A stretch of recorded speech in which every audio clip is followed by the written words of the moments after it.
Como una forma de contribuir a la sana práctica de los deportes, resaltando su protección jurídica, presentamos Deporte al Derecho. Los temas que conciernen a la actualidad de los acontecimientos deportivos cobijados por la Constitución y las leyes. Deporte al Derecho. Una presentación de La Voz del Derecho.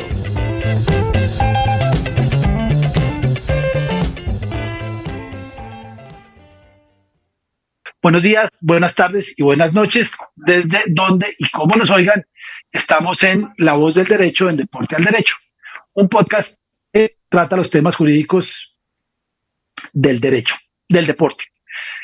Este semestre queremos con Belén Fernández, una abogada uruguaya, y con Rafael Alonso, uno de nuestros grandes habituales a este programa, ya es parte de la titular. Esperamos, Belén está desempeñando muy bien su papel. Esperamos hacer un curso de fútbol y derecho.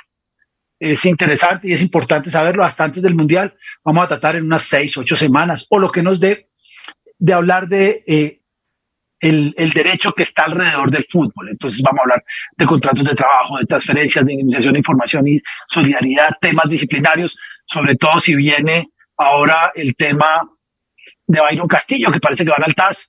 Hay y nunca lo he hablado con un uruguayo, hay un fallo que es famosísimo en el derecho deportivo, que es Rodríguez y Bueno, que lo llevó un gran amigo, Juan de Dios Crespo, pero nunca hemos conocido la parte uruguaya de ese proceso. Seguramente vamos a hablar de cosas. Entonces vamos a empezar, repito, vamos a empezar tratando de hacer un curso de fútbol y derecho para que nos conozcan, para que conozcan a los despachos y para que puedan entender de manera didáctica el fútbol y el derecho. Rafa y Belén, buenos días. Buenos días, Andrés, ¿cómo estás? Buenas tardes por acá. ¿No me oyen? Rafa, Belén. Ahí está. Belén, no, ya Belén, no sé, ahí está Belén. Bueno, hemos hablado y digamos que yo soy como un dictador ahí, no sé por qué, porque no, me dicen que sí a todo eso, me preocupa un poco, pero vamos a hablar un poco del marco institucional, el marco deportivo que hay en España, que hay en Uruguay y que hay en Colombia. Vamos a hablar un poco de qué reglamento los cobija, cómo funciona la federación, cómo funcionan los árbitros, un poco la solución de conflictos, cómo pueden hacer los jugadores, los contratos de trabajo, pero simplemente decir cómo se hace el contrato de trabajo, si hay alguna norma específica y qué pasa con el fútbol aficionado. Entonces, vamos a empezar. Yo empiezo a hablar y ustedes me interrumpen o les vamos pasando la pelota sobre cuál es el marco institucional, cómo funciona, es decir, cómo está organizado el fútbol.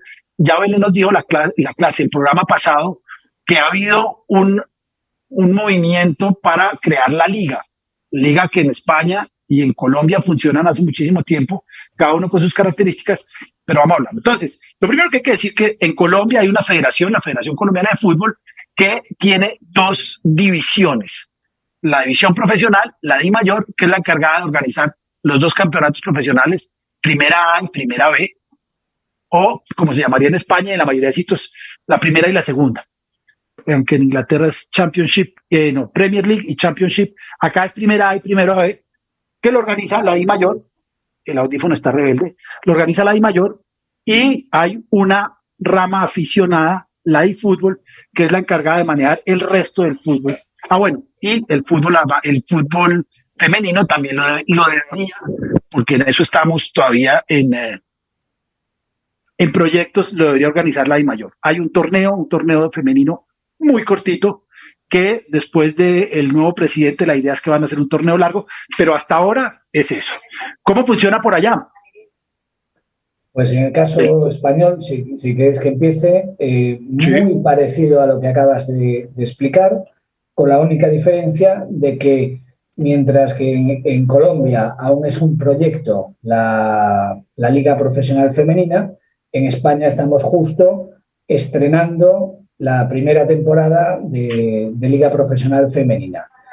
Y en el ámbito masculino es exactamente igual. Aquí, en vez de la Di Mayor, la institución que organiza las competiciones profesionales, que son la primera división y la segunda división. Cada una tiene un nombre de un patrocinador. La primera división es la Liga Santander y la segunda división es la Liga Smart Bank, y ambas son organizadas por la Liga de Fútbol Profesional, que es una asociación sin ánimo de lucro, contemplada en la ley del deporte como un tipo especial de asociación deportiva, que está integrada única y exclusivamente por los clubes profesionales que participan en la primera y la segunda división.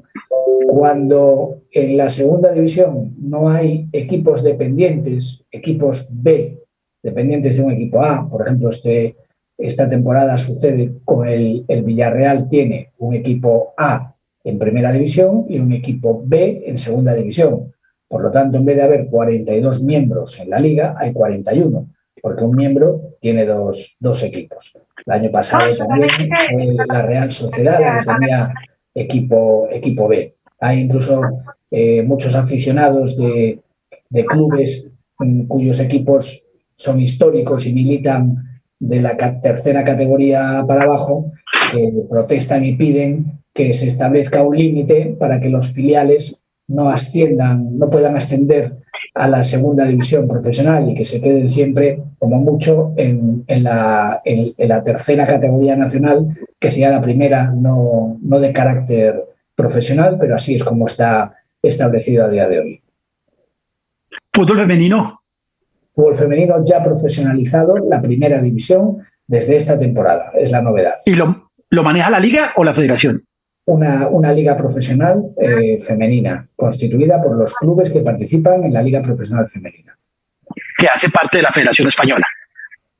No, es una asociación con personalidad jurídica propia, diferenciada de la Federación Española de Fútbol. Está formada por los clubes que participan en esa competición y, como tiene personalidad jurídica diferenciada, tiene que celebrar unos convenios de coordinación con la Federación Española de Fútbol para consensuar determinados aspectos de la organización de la competición.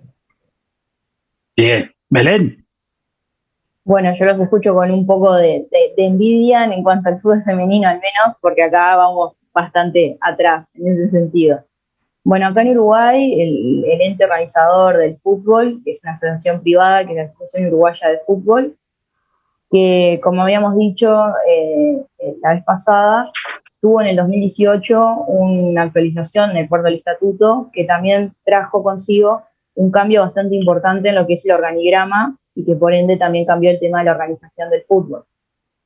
A partir del 2018, lo que sucedió es que los grupos de interés, como se llaman acá, que son, por ejemplo, los jugadores, los árbitros, los entrenadores, pasaron a formar parte de la AUF, están bajo el paraguas de la AUF y obviamente con voz y voto, que eso es importante en cuanto a la elección del presidente y demás. Y bueno, y hoy en día tenemos los miembros de la AUF que están establecidos en el artículo 10 del estatuto, son los clubes profesionales de primera división, que en el estatuto están con el nombre de Liga Profesional de Primera División, lo cual eso tiene también un problema que viene en paralelo. La Liga Profesional de Segunda División, la Liga de Primera División Amateur, que acá que vendría a ser, en todos lados, vendría a ser como la C, la primera, la segunda y la C, acá se llama Primera División Amateur, que, como dice el nombre, no es profesional, o sea, los jugadores no tienen por qué tener un contrato y demás. Pero pueden subir a la B. Sí, pueden subir a la B. Hay ascenso y descenso, como en España. En Colombia no. En Colombia no hay descenso de la primera B a la C. Listo, sí. Lo cual que trae un cambio importante en todo, porque pasás de un cuadro que es amateur a jugar en la B, que es profesional, que tenés, no sé, obviamente tenés que tener un contrato, tenés sueldos mínimos que tenés que cumplir, un montón de cosas que en la C no lo tenés. Entonces eso, el cambio de la C a la B es bastante grande. Luego también tenés a la Organización de Fútbol del Interior, que se llama OFI, que también es un nuevo miembro de la AUF. La OFI es muy importante porque el fútbol uruguayo tiene la característica de que es muy capitalino. O sea, todos los equipos, o casi todos los equipos, están en Montevideo. lo cual yo creo que a un español, a un colombiano debe ser difícil de entender cómo puede ser que, no sé, nosotros tenemos una zona que se llama Prado, que es un barrio de Montevideo, y ahí tenés 3 equipos, 2 canchas que están pegadas y una que está a una cuadra. Y, o sea, entonces es un fútbol que es sumamente capitalino. Entonces el fútbol del interior es un fútbol que, si bien no es tan relevante porque no es profesional, es sumamente importante porque es todos los demás equipos que no son de Montevideo. Entonces, nada, son 19 departamentos, son 18 departamentos que tienen equipos, o sea que es un torneo que en sí es hasta más complejo y más grande de lo que es el campeonato de fútbol uruguayo. Y hoy por hoy forman parte de AUF. Bueno, después está el fútbol sala, la Liga de Fútbol Femenino, la Asociación de Jugadores de Fútbol, la Asociación de Entrenadores y la Asociación de Árbitros. Todos esos forman parte de lo que es el consejo de la AOF y que obviamente, entre otros muchos deberes y demás que tienen, son los que eligen el presidente.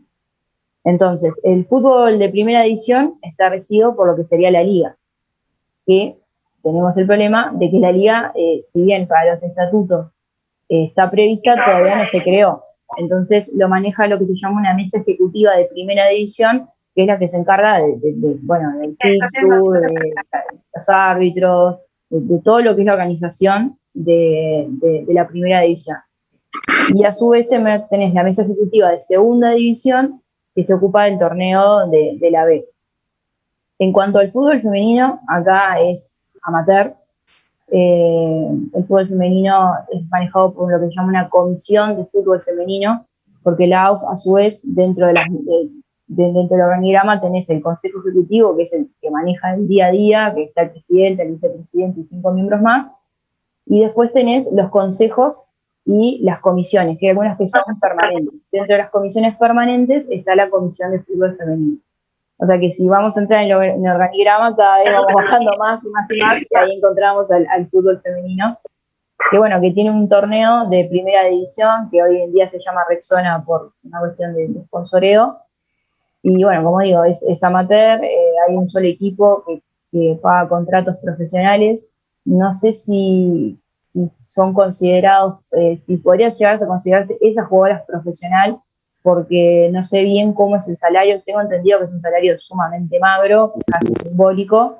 Si bien firman un contrato, es simbólico.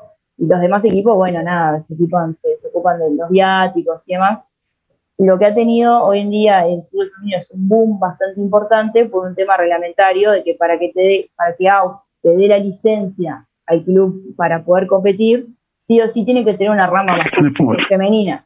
Entonces lo que sucedió es que muchos equipos que no tenían un equipo femenino salieron, y bueno, juntaron ahí un par de chiquilinos que habían, algunos tomaron equipos que ya estaban formados y les dieron su nombre y camisetas, y ustedes son, no sé, no quiero decir el nombre de cualquier equipo, pero Deportivo X, ustedes compiten por nosotros en la AUF, y listo, y ya con eso tengo la licencia y ya.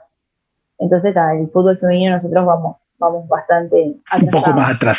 Nosotros no estamos muy adelantados, pero por lo menos están allí, ya hay profesional. Bien, sigamos con la reglamentación y la legislación. FIFA tiene varios reglamentos, pero para efectos del fútbol y del tema contractual, está el reglamento sobre el estatuto de transferencia de jugadores. Es un reglamento que conocemos todos los que estamos allí, digamos que es nuestro día a día, porque tiene que ver con todas las transferencias internacionales, tiene que ver con algunos temas de contratos de trabajo, ya tienen una reglamentación de directores técnicos y tienen algunas cosas, transferencias, puentes, terminación de los contratos. En Colombia no ocurre eso, pero la idea es que sea más o menos parecido. En Colombia no hay ni una ley específica del deporte, aunque la hay, pero no toca temas contractuales de fútbol, ni hay una convención colectiva, como sé que hay en Uruguay, como sé que hay en España. Entonces tenemos, lógicamente, la legislación laboral, que es la que cubre todo, la que debe respetar todo contrato de trabajo, porque no hay una ley específica, y el estatuto del jugador. En Uruguay tenemos un estatuto del jugador, que sí que es un convenio colectivo, que es del año 2007, y hoy por hoy la Mutual de Futbolistas, que es la gremial de los futbolistas profesionales, está trabajando en una actualización del estatuto del jugador. El estatuto del jugador en Uruguay tiene un origen que es bastante curioso, que en parte tiene que ver con lo que hablabas, Andrés, al principio de nombraste el caso Bueno Rodríguez, porque un poco tiene su origen ahí. Uruguay, obviamente ese caso con Uruguay es muy sonado. Yo tengo la suerte de poder trabajar con Horacio, que era el abogado de Peñarol en ese caso, así que conocen muy bien los pormenores. Y lo que nos había sucedido en esa época es que teníamos un desfasaje bastante importante en cuanto a la estabilidad contractual que había asumido FIFA desde el año 2001 más o menos, y nosotros eso como que no nos habíamos ayornado. Entonces sucedía el tema de la renovación automática del contrato, que más o menos era eso, la cuestión de Bueno Rodríguez, a grandes rasgos obviamente. Era una locura. Es una locura, sí, pero nosotros no nos habíamos ayornado al mundo, digamos, lo que FIFA había establecido, post caso Bosman y demás. Entonces, en el 2007 lo que sucedió, después de ese caso que fue mencionado y demás, es que tuvimos que actualizarnos, y es por eso que se crea el Estatuto del Jugador, que como digo, tiene un carácter de convenio colectivo, en donde se establecen ciertas pautas. Es bastante corto, pero por ejemplo tiene algo que es bastante curioso también, que es en el artículo 9 trae un modelo de contrato, que normalmente se usa bastante, para disponer a veces que sean no tan imprescindibles los abogados, y bueno, agarras el modelo del Estatuto del Jugador y más o menos lo adecuás, y cumplen más o menos a grandes rasgos las características. Pero en Uruguay tenemos eso, y también tenemos el Estatuto del Entrenador y el Estatuto del Preparador Físico, que entre sí son bastante similares. Bien, la ley, obviamente la ley del trabajo hay que respetarla, aunque esto es convención colectiva que, por lo menos en Colombia, es una ley para las partes. Sí, nosotros acá en Uruguay no tenemos, o sea, tenemos leyes del deporte, tenemos una ley de fomento del deporte y demás que se creó en el año 2019, que básicamente lo que hace es crear una Secretaría Nacional de Deporte que está más orientada a los deportes federados que al fútbol. O sea, no legisla nada en materia sustancial del fútbol. La que sí tenemos que legislar en materia sustancial del fútbol es el decreto de ley 14996, que también se creó a partir de un caso particular de un representante que había en Uruguay que había querido comprar los derechos de un jugador. Entonces esa ley, que es de orden público, por tanto no se puede pactar en contrario, lo que hace es regular el tema de la cesión de derechos económicos a terceros acá en Uruguay, que obviamente está prohibido, pero bueno, como todo, ¿no? Pero es muy interesante esa ley. También consagra, por ejemplo, algo que está bueno es el artículo 5, que todos los contratos de trabajo y demás tienen que estar sí o sí firmados por el jugador, y o sea, si es menor de edad, obviamente representado por sus padres y demás, que es una ley que es de los 80, 90, o sea, por ende, 1980. Por lo tanto, está bueno porque en esa época que se legisle a partir de eso, y son esas dos normas, digamos, que tenemos acá en Uruguay. Bien, seguimos. Yo sé que este es más robusto. Rafa. Bueno, en España, empezando desde lo más alto a lo más bajo, en la legislación general tenemos también una ley del deporte que, al igual que la de Uruguay de 2019, que no voy a decir Belén, es una ley que regula todo el deporte federado en general, de todas las modalidades, cómo se crea una federación, en qué requisitos tiene que haber para que una competición sea declarada profesional y por lo tanto haya una liga profesional, etcétera, etcétera. Las competencias de la administración, porque hay cierta intervención de la administración sobre los temas deportivos, hay unas funciones públicas delegadas en las federaciones, y esa ley data de 1990 y actualmente estamos en un proceso de alumbramiento de una nueva ley del deporte que, entre otras cosas, lo que va a hacer es terminar con la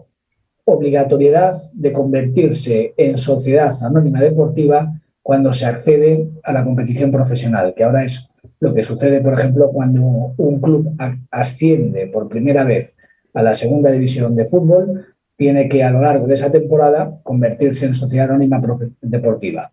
Eso se va a terminar con la nueva ley. Bueno, de hecho, ya se ha modificado la ley actual para que no deba llevarse a cabo, y por lo tanto esa va a ser una de las principales novedades.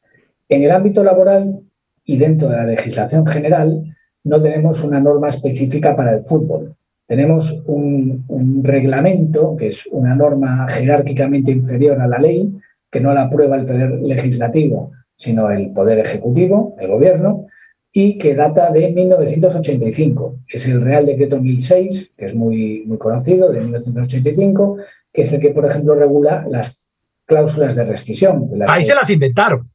Efectivamente. En el 1006, y eso cambió el fútbol. Claro que lo cambió como 20 años después, pero eso cambió el mundo del fútbol.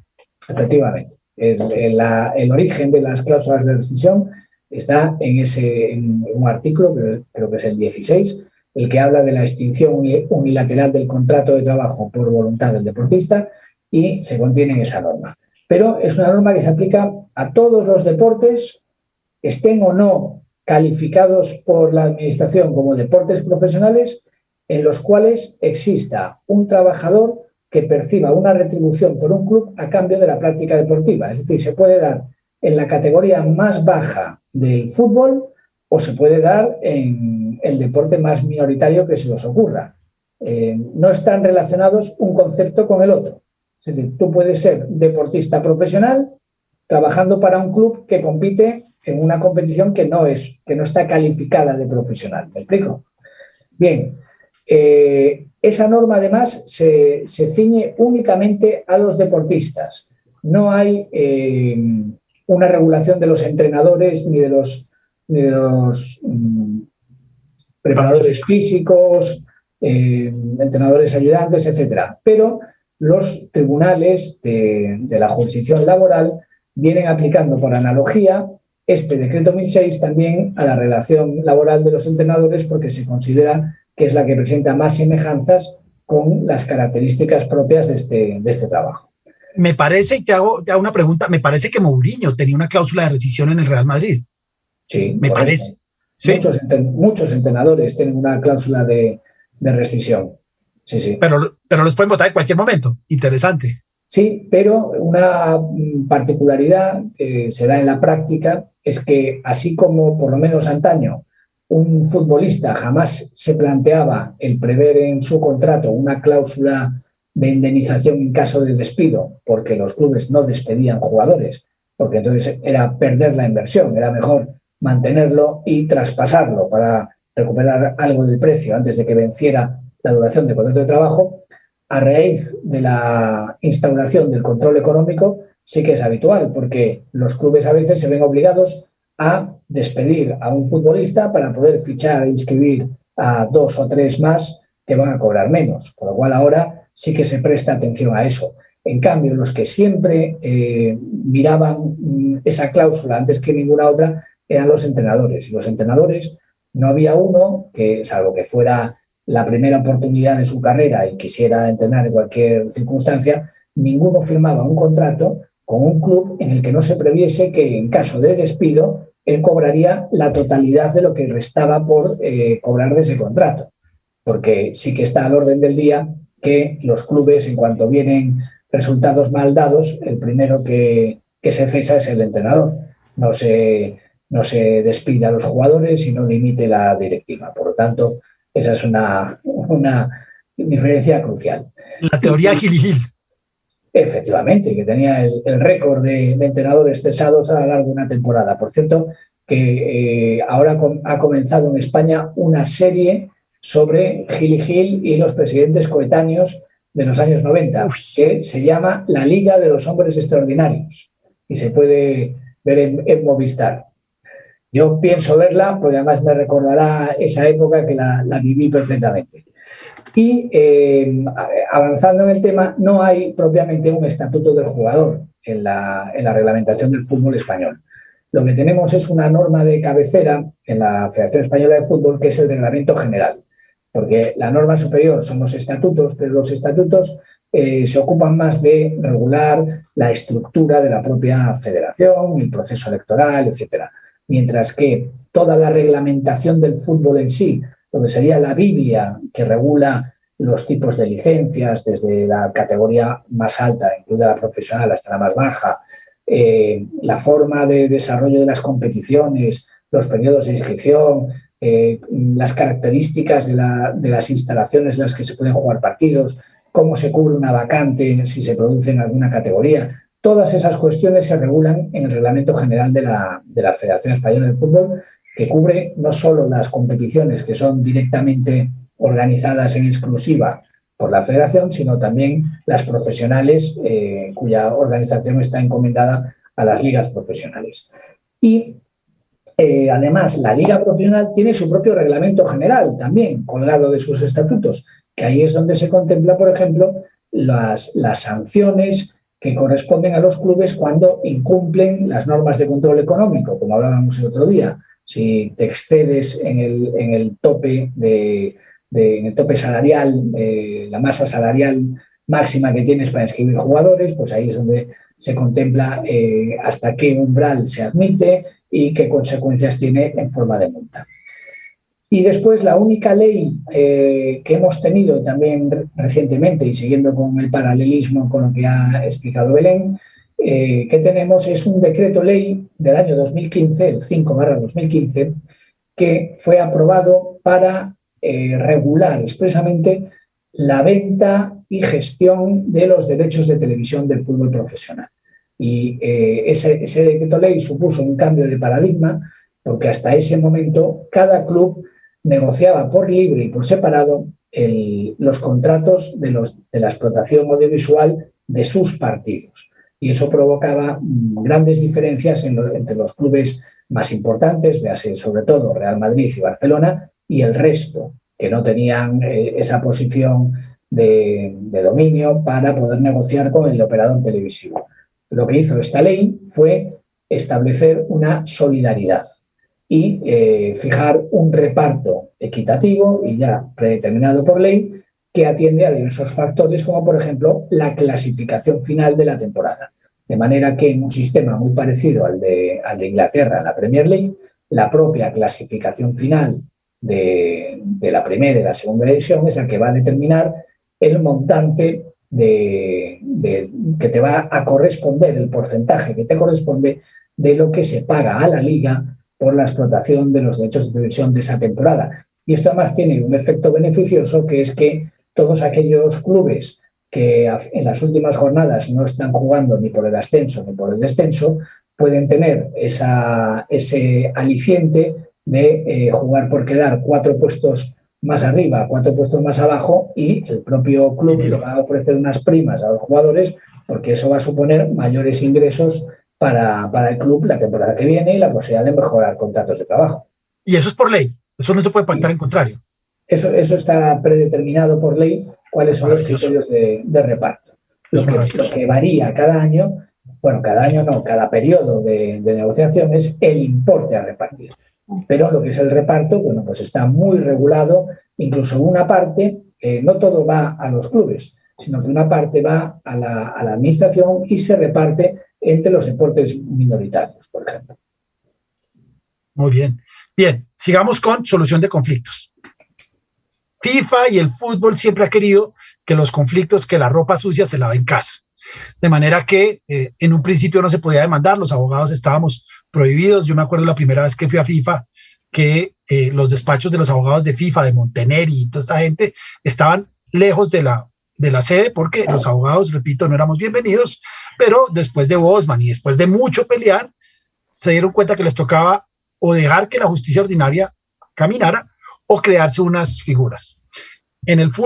A nivel FIFA, para conflictos con dimensión internacional, es decir, que sea un club de un país A y un jugador afiliado a una federación B. Para los conflictos de dimensión internacional hay 3 cámaras, ya lo dimos el programa pasado, pero lo vamos a volver a decir. Cámara de resolución de disputas, que básicamente es una cámara donde se ventilan, en principio, los problemas laborales entre clubes y jugadores, Rodríguez y Bueno, Paris Saint-Germain, que tengan una dimensión internacional, y ahí se le ajustan o se le agregan 2 o 3 más, temas de formación y solidaridad y temas de inscripciones cuando hay algún problema laboral. Está la Comisión del Estatuto del Jugador, que tiene que ver con la solución de conflictos entre clubes y entre clubes e directores técnicos, siempre que haya una dimensión internacional. Y hay una tercera cámara que todavía no se crea, ya se creó, pero no está funcionando, porque no están todavía dentro del reglamento de agentes o intermediarios. En Colombia hay una comisión del estatuto del jugador que funciona más o menos igual, conflictos entre clubes y conflictos entre clubes y directores técnicos. Hay una Cámara Nacional de Resolución de Disputas que funciona más o menos bien. El único problema es que trata de ser un tribunal arbitral, entonces hay que firmar una cláusula compromisoria o un compromiso, es decir, que una vez que cuando el jugador colombiano que quiere demandar a un club colombiano ante la Cámara Nacional de Resolución de Disputas, debe pedirle el favor al club que firme un compromiso porque lo va a demandar. Y esto es complicado. Esto es complicado. Si no lo firma, hay que ir a un proceso disciplinario y esto no es tan sencillo. Entonces aparece la jurisdicción ordinaria, los tribunales laborales.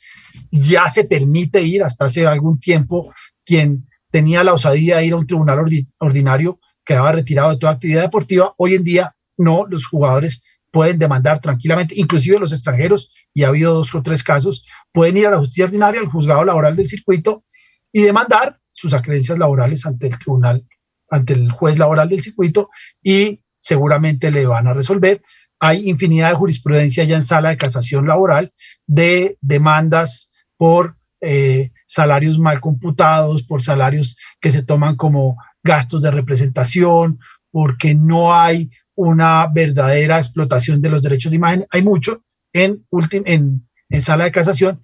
Y hay una tercera vía que es restringida, pero es las tutelas o los derechos de amparo en España, donde en un proceso muy rápido hay alguna forma, por ejemplo, de derecho al trabajo, cuando no lo dejan trabajar y todas estas cosas. Entonces, digamos que hay una jurisdicción constitucional vía tutela, una jurisdicción ordinaria a juzgados ordinarios y una jurisdicción deportiva, Cámara Nacional de Resolución de Disputas y Comisión del Estatuto del Jugador.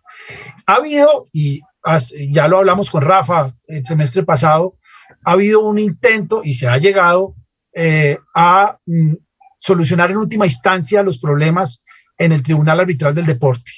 Y en eso ha habido soluciones diferentes.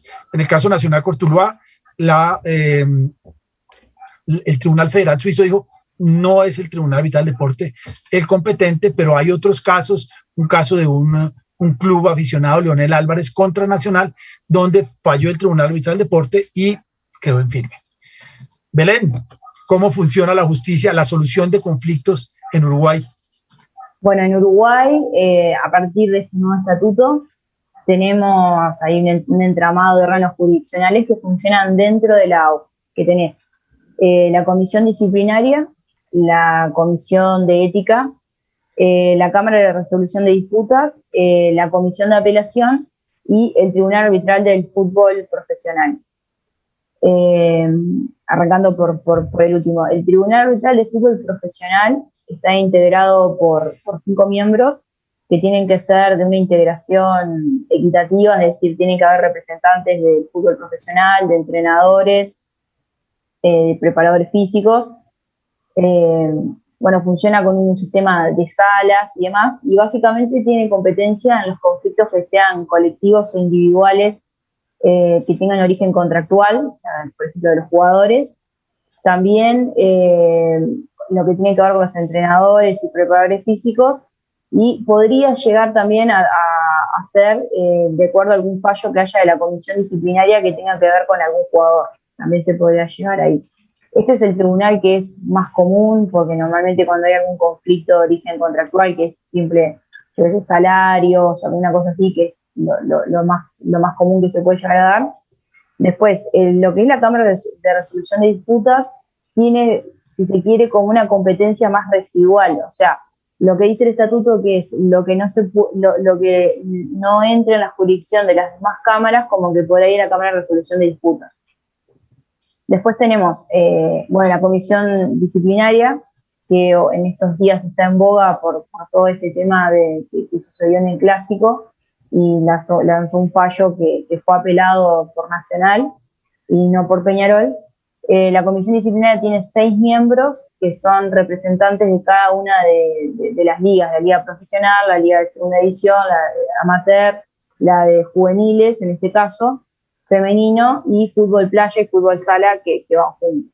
Son 6 miembros, su competencia es de segunda instancia y tiene la característica que es curioso porque entiende los fallos de segunda instancia de la Comisión de Disciplinaria, la Cámara de Resolución de Disputas y la Comisión de Ética, pero no así el Tribunal Arbitral de Fútbol Profesional, que como acabamos de decir es el que más funciona, el que tiene más trabajo. O sea que los fallos del Tribunal Arbitral no son apelables, lo cual es a veces bastante curioso porque se dan casos que de verdad son montos que son importantes, son casos que son importantes, y que no tengas una segunda instancia dentro de la jurisdicción AUF, obviamente que podrás ir a saltarse eventualmente, lo que sea, pero dentro de la AUF no tenés una segunda instancia. Después, con la justicia ordinaria, obviamente que un jugador, como es un trabajador que aporta a BPS y demás, que se banca de previsión social, puede ir por su relación de subordinación con el club, podría ir a la justicia ordinaria, que son los juzgados letrados de trabajo. La realidad es que no lo hacen y todos van a la AUF por una cuestión de que es el tribunal de la asociación, y en realidad tiene mecanismos que son más rápidos para poder que los clubes cumplan. Entonces, si por ejemplo tienen una sanción y tienen que pagarle a un jugador X cantidad de dinero porque se la deben, y el tribunal arbitral entiende que así es y falla, y si el club cuando arranca el campeonato aún no cumple con ese fallo, no va a poder jugar. Por ende, ese sistema coercitivo para el club es más efectivo que capaz la justicia ordinaria, que es un embargo o algún específico, algún embargo genérico que podría llegar a dictaminar la justicia ordinaria.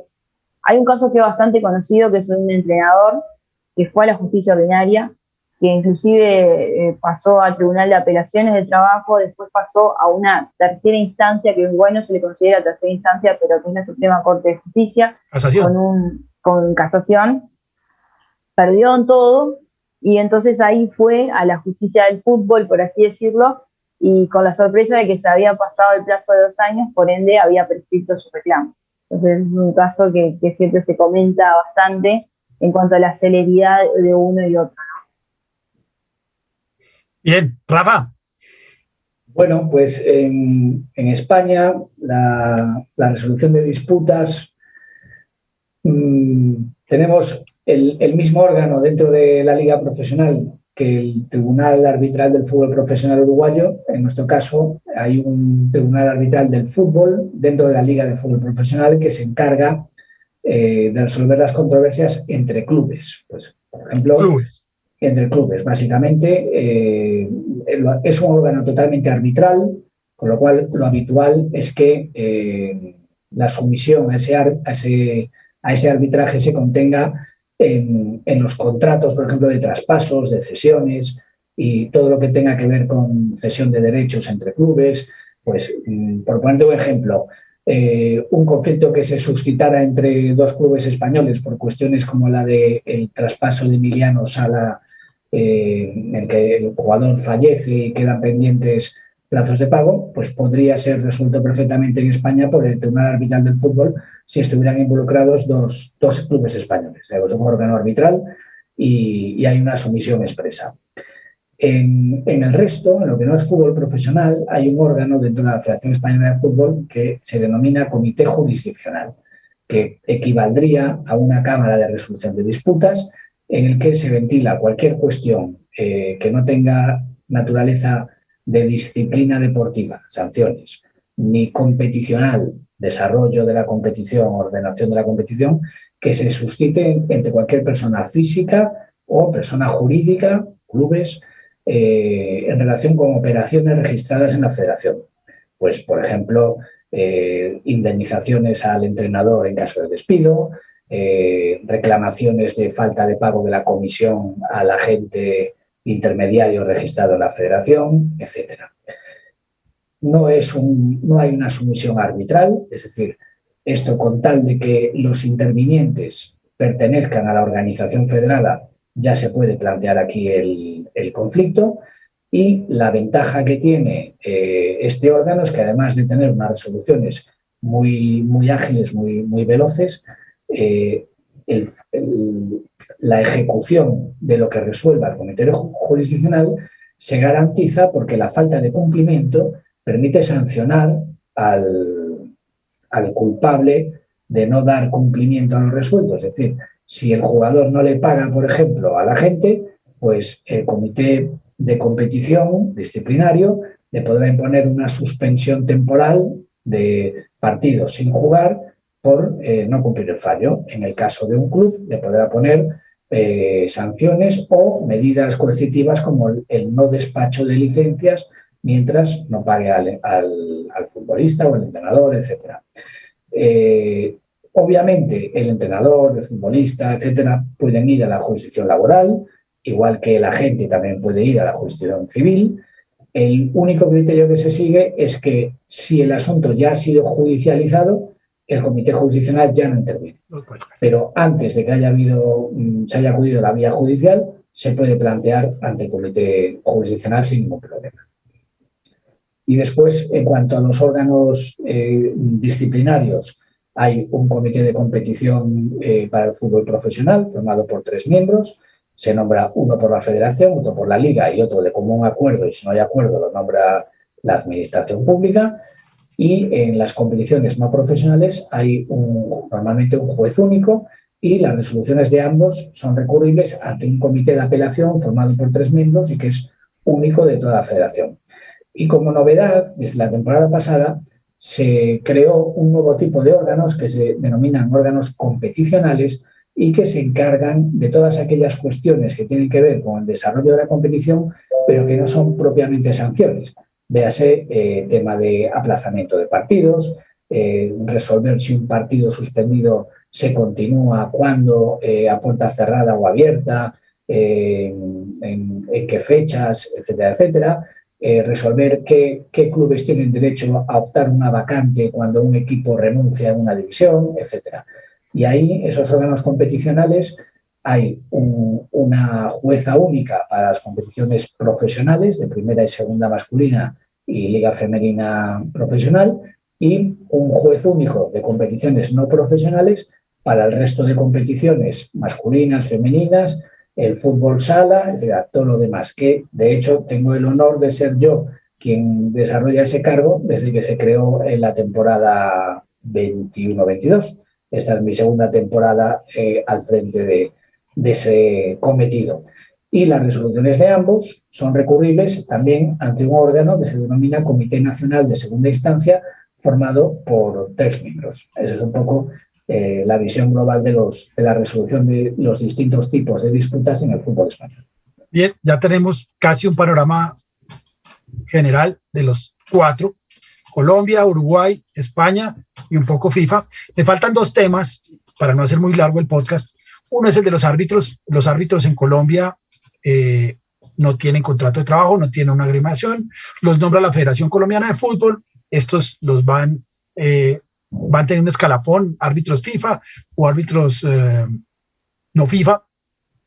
Se les pagan unos viáticos, los paga el club local, les paga lo que se deben ganar en cada partido, y repito, los nombran, yo supongo que por algún escalafón, pero básicamente a dedo en la Federación Colombiana. Los árbitros, hablo del fútbol profesional, y las ligas pues harán lo mismo a nivel fútbol aficionado. Repito, no tienen contrato de trabajo, no ganan mucho. Yo sé que Rafa ahorita me va a comentar el tema de lo que se ganan los árbitros, que es importantísimo, y algunos han intentado laboralizar su relación con la federación, no lo han logrado. Para mí hay un contrato de trabajo evidente, hay una actividad personal, una remuneración y una subordinación de modo, tiempo y lugar, aunque es escalonada en el tiempo. Me parece que hay un contrato de trabajo, pero no se ha podido hacer así, y así funcionan. Creo que en Uruguay es similar. Belén.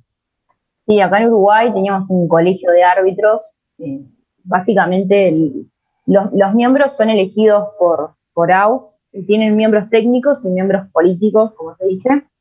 Algunos son elegidos por AU, por las comisiones de la AU, y otros son miembros técnicos que hacen la carrera de árbitro, ¿no? ellos son los que proponen la lista de árbitros y después las mesas ejecutivas y demás de la OF los que designan cada terna arbitral en los partidos.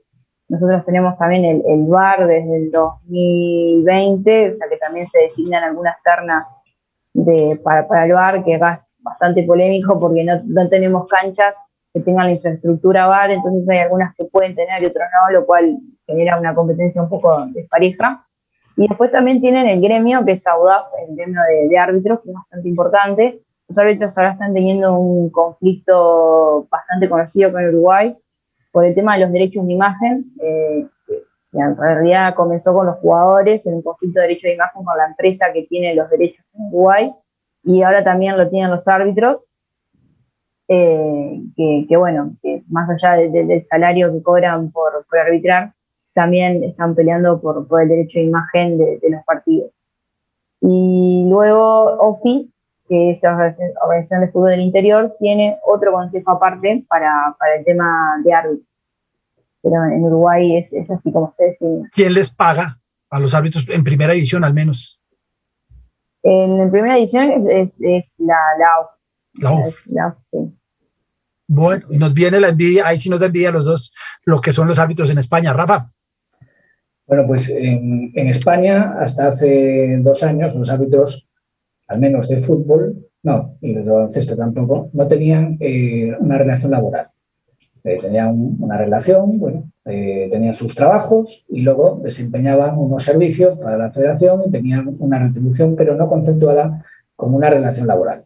Y hace 2 temporadas se laboralizó a los árbitros de fútbol de primera y segunda división, con unas retribuciones que sé que me vas a pedir que vuelva a repetir para la audiencia, que son en primera división un fijo mensual de 12.500 euros para cada árbitro, más un variable de 4.200 euros por cada encuentro dirigido, y en el caso de operar como árbitro de VAR, que en España tenemos VAR para la primera y segunda división, por ejemplo, para las categorías no profesionales de primera federación, segunda federación o tercera federación, que son las que hay, la tercera, cuarta y quinta categorías nacionales, no hay VAR. El operario de VAR cobra 2.100 euros por partido, creo.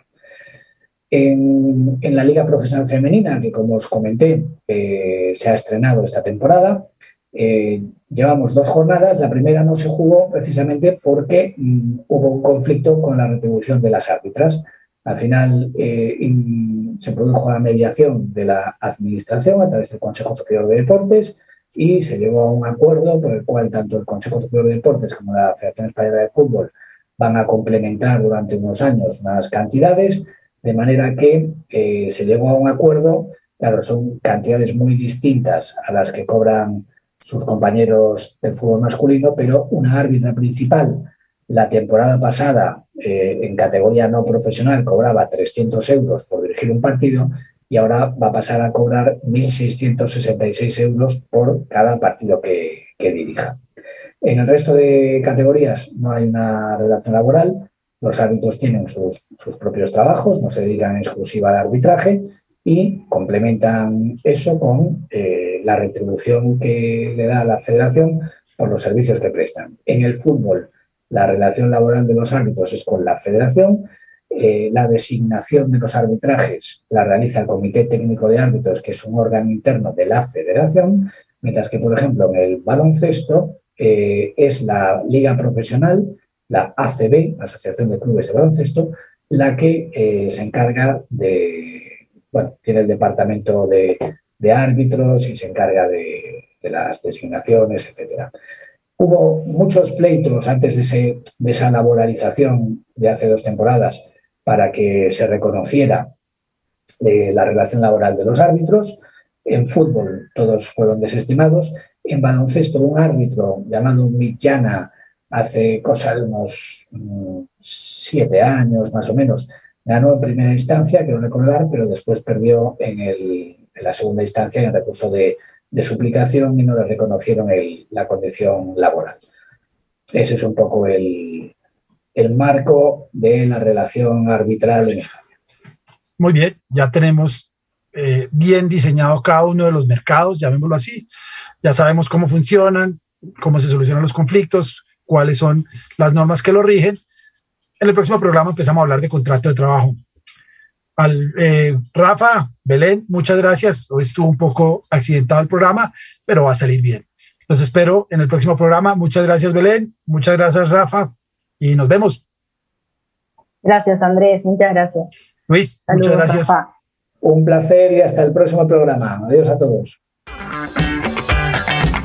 Como una forma de contribuir a la sana práctica de los deportes, resaltando su protección jurídica, hemos presentado Deporte al Derecho. Los temas que conciernen a la actualidad de los acontecimientos deportivos cobijados por la Constitución y las leyes. Deporte al Derecho. Una presentación de La Voz del Derecho.